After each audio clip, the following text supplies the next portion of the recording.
Née durant l'Antiquité autour de buttes de Guèze, la ville de Sainte-Menehould a longtemps joué le rôle de ville frontière avec le Saint-Empire romain germanique. Un rôle qui lui fera vivre d'intenses épisodes au cours de l'histoire qui changeront à jamais son visage.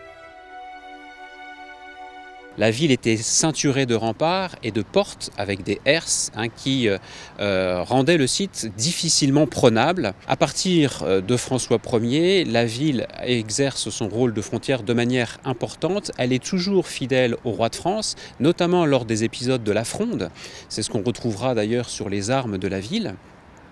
Elle va être assiégée d'ailleurs 2 fois par Vauban en 1652 et 1653. Et lors d'un incendie en 1719, donc au XVIIIe siècle, qui va ravager une bonne partie de la ville, eh bien le roi de France va apporter son concours pour faciliter la reconstruction de la ville en donnant des subsides.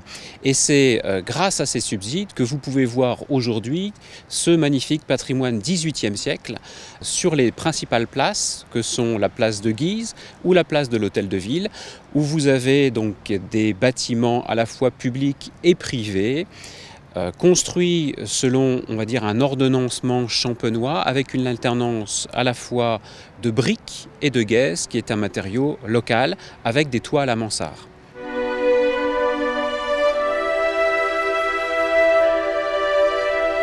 Au fil des siècles, la localisation de Sainte-Menehould, passage obligé pour la Lorraine, en fait également le théâtre de plusieurs événements à retentissement nationaux, comme la reconnaissance de Louis XVI en 1791. Donc en partant de Paris, le roi Louis XVI passe par Sainte-Menehould et s'arrête donc au relais de poste tenu par Jean-Baptiste Drouet. Donc c'était aussi une obligation parce que pour lui, il fallait changer les chevaux pour pouvoir poursuivre son voyage et aller à la forteresse de Montmédy où l'attendaient les puissances étrangères. Donc Jean-Baptiste Drouet va sonner en quelque sorte l'alerte en ayant reconnu Louis XVI dans sa voiture avec toute sa famille, et il va prendre la direction de Varennes où il va arrêter le carrosse royal. Aujourd'hui, Sainte-Menehould est une ville fière de son patrimoine qui a hérité du label Petite Cité de caractère. Parmi les richesses de la ville, l'architecture 18e de tradition champenoise.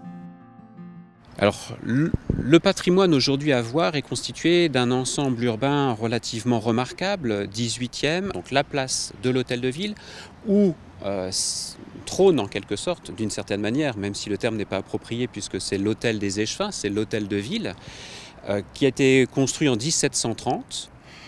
C'est un bâtiment donc remarquable avec un pavillon central surmonté donc d'un clocheton avec 2 ailes saillantes sur les côtés, toujours construit sur le modèle donc champenois d'alternance de gaise et de briques avec un toit à la mansart. Donc c'est une nouveauté au XVIIIe siècle. Ce projet de construction d'hôtel de ville se fait sur un ensemble qui devait être, et qui est en quelque sorte, une place royale où devait siéger une statue équestre de Louis XV. À côté de cet hôtel de ville, vous trouvez donc un hôtel particulier, ancien hôtel particulier du subdélégué de l'intendant, on pourrait dire aujourd'hui le sous-préfet. C'est de là qu'il exerçait son office, mais c'est aussi là qu'il habitait. Aujourd'hui, à l'intérieur de cette structure, vous avez le musée, médiathèque, cyberbase et également l'office de tourisme.